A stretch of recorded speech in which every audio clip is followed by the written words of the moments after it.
Alternating current motors function based upon the principle of having polarities within a rotating magnetic field. Inside an AC motor are housed stationary electromagnetic coils, or stators, positioned around a movable magnet called a rotor.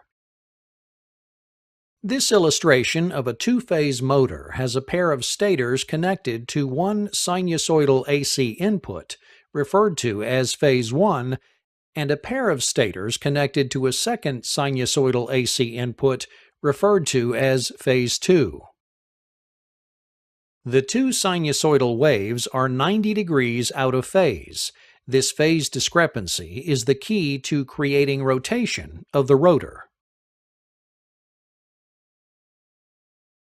Let's follow the amount of current applied to the phase 1 and stators at various time intervals along with their respective sine waves.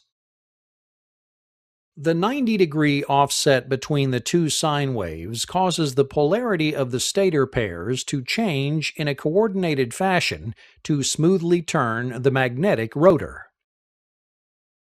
At time 0, phase 1 produces maximum vertical magnetic flux, and the rotor aligns itself vertically with the stator poles. Because phase 2 provides no current flow to the stators, there is no horizontal pull on the rotor. At time 1, phase 1 and phase 2 have equal amounts of current flow, which creates a flux between the adjacent poles. This flux causes the rotor to turn 45 degrees to the left.